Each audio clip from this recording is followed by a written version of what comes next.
intervention cardiology. He did his DM from the Calicut Medical College, and after that he was unit head and associate professor of cardiology at UN Mehta Medical Institute, Ahmedabad. Dr. Benijos is a very stylish cardiologist, and he is a very good clinician. Apart from the intervention, every cardiologist everybody thinks cardiologist is an intervention only. But he is a very good clinician, that's why he chose the topic to how to prevent the coronary intervention. So welcome Dr. Beni, over to you. Thank you so much, sir. And it's really an honor here, and I thank BMACON, the organizing secretaries, to give me this opportunity. Rightly said, yeah, I was thinking a lot before choosing this topic. I wanted to say something that will really resonate with all the physicians who have come here and who can actually take home a really meaningful message. Decoding lipid profile. What is there so much to decode? Many decades ago, I mean, every doctor, every person sitting here would have seen a lipid profile report of a patient and made a comment saying that you do have cholesterol.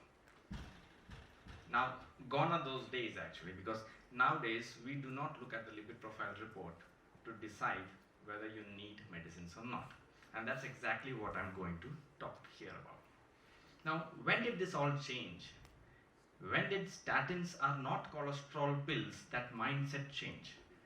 That's because we started learning more about these wonder drugs known as statins, which are basically the cornerstone, or used to be the cornerstone, of cholesterol management in the past. We discovered that they just simply did not just reduce cholesterol, but they also reduced the MACE risk. MACE is the most important thing for us. It is not your LDL, it is not your triglyceride, but MACE. MACE is basically major adverse cardiac events, which means you getting a heart attack, a stroke, or a peripheral vascular disease. We know for sure that the LDL cholesterol levels are the causal driver for atherosclerosis. There is no doubt about that, because whatever medication you invent which reduces your LDL cholesterol will reduce your MACE. This is a known fact. But today, then why have we changed? Today, it's all about guideline-driven approach, identifying the risk enhancers, doing the CT coronary calcium scoring, and the various cardiometabolic therapies. We have at least 22% of fewer MACE events for every millimoliter of LDL cholesterol reduction. Like I said, we already know that. We also know that every millimole reduction in triglycerides causes a 15% reduction in your MACE. Now, there's a small catch. Triglycerides don't behave the same way like LDL cholesterol. Many patients come to us, my triglycerides are high, what do I do? The reason is, although we know that people with lower triglycerides have got lower MACE, artificially reducing the triglycerides has never proven to be effective. The fibrates, the medicines which are the cornerstone of reducing triglycerides, never won a single clinical trial in mortality benefit. Even the omega-3 fatty acids, for a while it was considered good, but because of the frequency of increase in atrial fibrillation, it was also not recommended. But there was one thing that was recommended. There are only a few scenarios in our life when we will actually go ahead and treat triglycerides. From the cardiologist point of view, the ASCVD risk reduction, that is the second point. If you have a high-risk patient, or if you are already a clinically atherosclerotic patient, that means your coronary angiography has significant blocks, you had a stroke, or you had a peripheral vascular disease, and despite maximum statins, you have your triglycerides above 150 to 175, that is when you treat triglycerides. But how? Not with fibrates. Not with fibrates. Fibrates have always failed.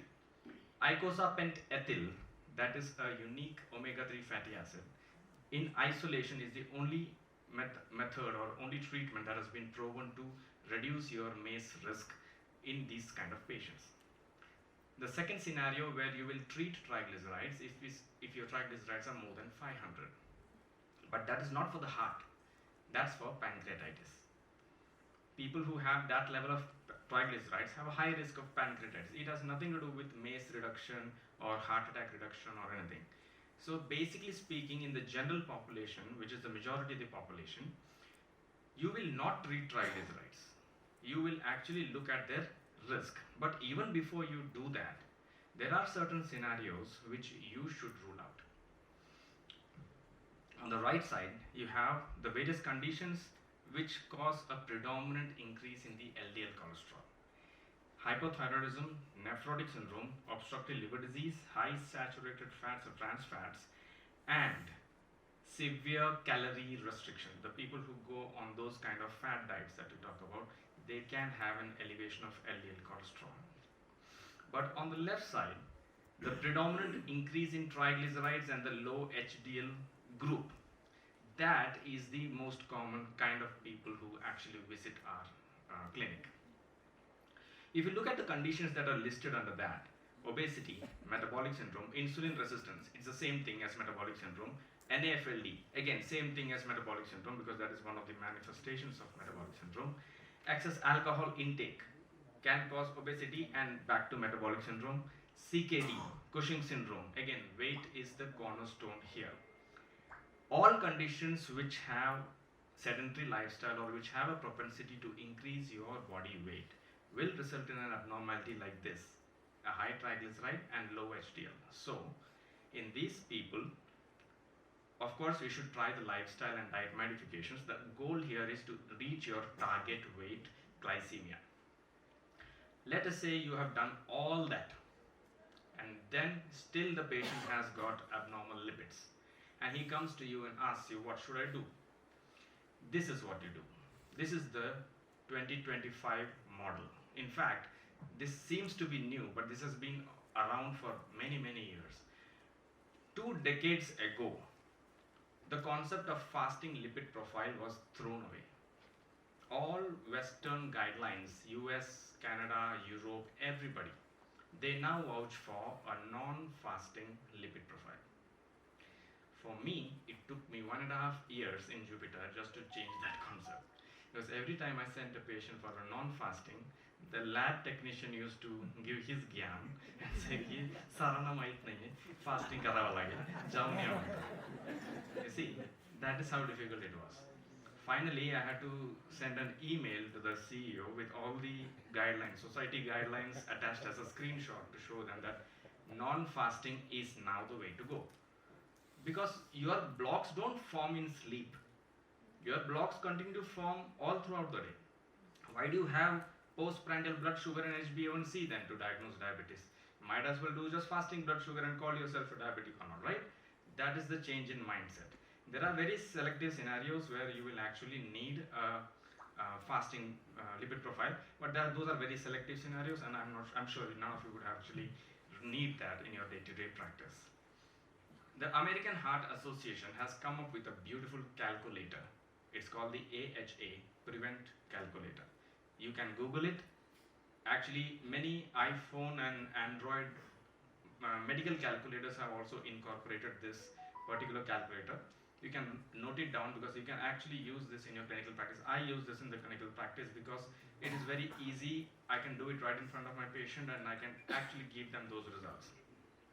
The Prevent calculator basically uses your cholesterol reports, your history about blood pressure, your sugar, your family history, your creatinine clearance, urine albumin creatinine ratio, all the parameters, and it tries to calculate your 10-year risk or your 30-year risk of getting a heart attack. That's the point. There's also the WHO CVD risk calculator. Again, these two you can Google. You can actually print them out and you can keep it in your clinic. It's something that is tailor-made for our country. Now, although the AHA Prevent, the calculator, it has taken away race from it, which means it can be applied to the South Asian people. Still, it was an American design thing, which means the focus will be the American population.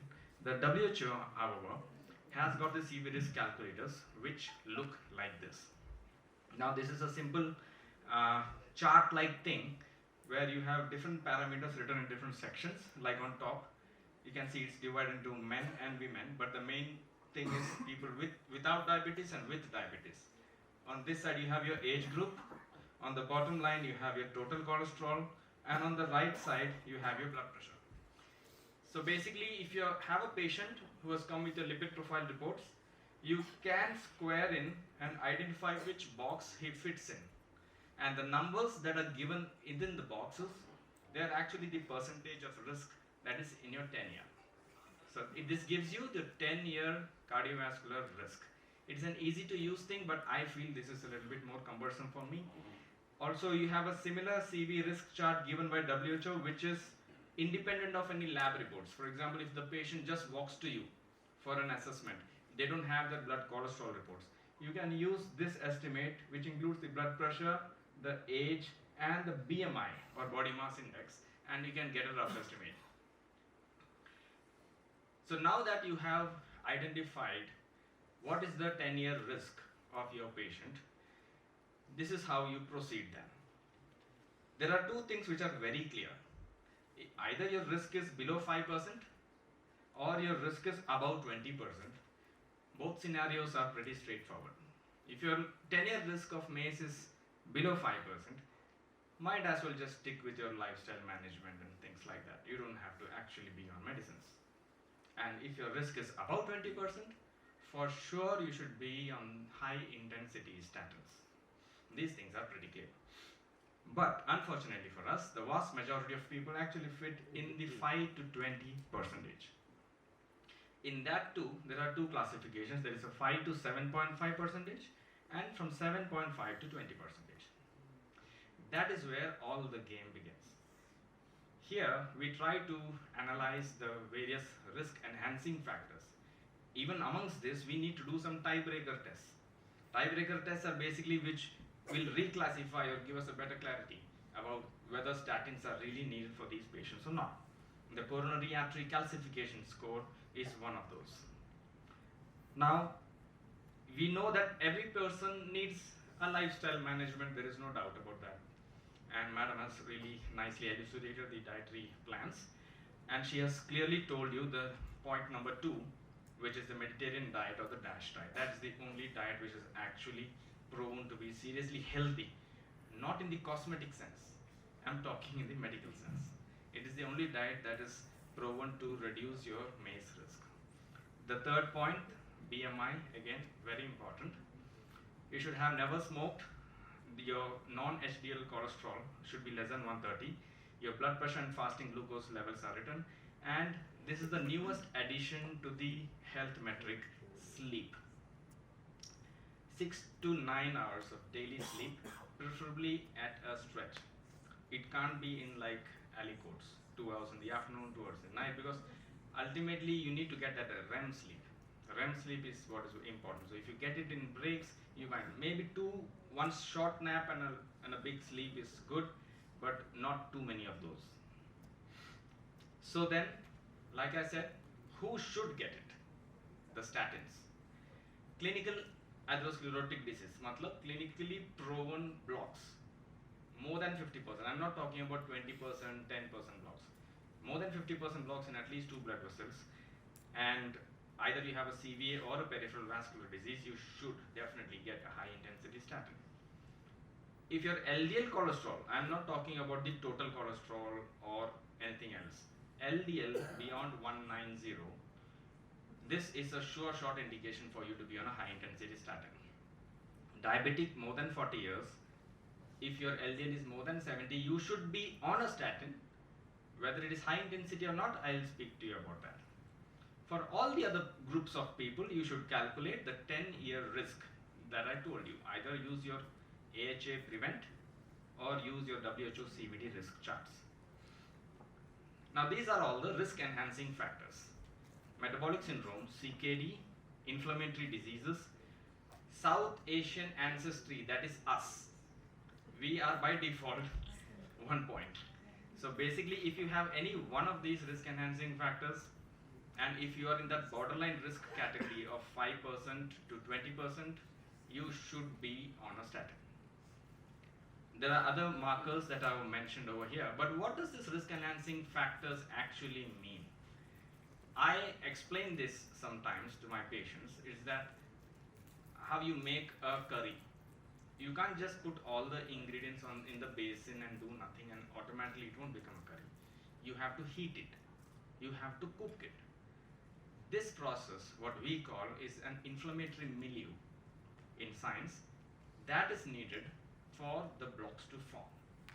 Just because your blood has got circulating LDL, it is not going to form blocks. But if you have the right conditions in your body or the inflammatory milieu, the lab report, which might look so innocent, which would look so normal, might still be dangerous. If you remember how I kept a cutoff of 70 for a diabetic, because a diabetic has that inflammatory milieu in his body. LDL of 80 or 90 is still not good in a diabetic. That's the point I'm trying to drive here. The tiebreaker of tests is the CT calcium scoring. Look at how it helps us. Even if you analyze the patient's inflammatory milieu and things like that, and still the patient is pressing on those questions, do I really need a statin or not? You can obviously do the CT calcium score. In the borderline risk case, if the CAC is 0, you can defer statins. In the intermediate risk case, 7.5 to 20%, again, if the CAC is 0, you can defer statins. Lipoprotein A is another common test that we do. This is just a once in a lifetime test, but that is not a straightforward yes or no answer. Because you can have patients who have very high lipoproteinase and will never be in a state where you will have a high cardiac risk. The reason is, even the lipoprotein A molecule has different isoforms, which are never tested in the routine lab testings. Again, that is why the background history is very important. This is the isoforms that I was talking about, the Kringle 4 repeats. So we prefer testing lipoprotein A once in a lifetime, but prefer the value of nanomoles per liter rather than milligrams per deciliter. Homocysteine is another marker of atherosclerosis.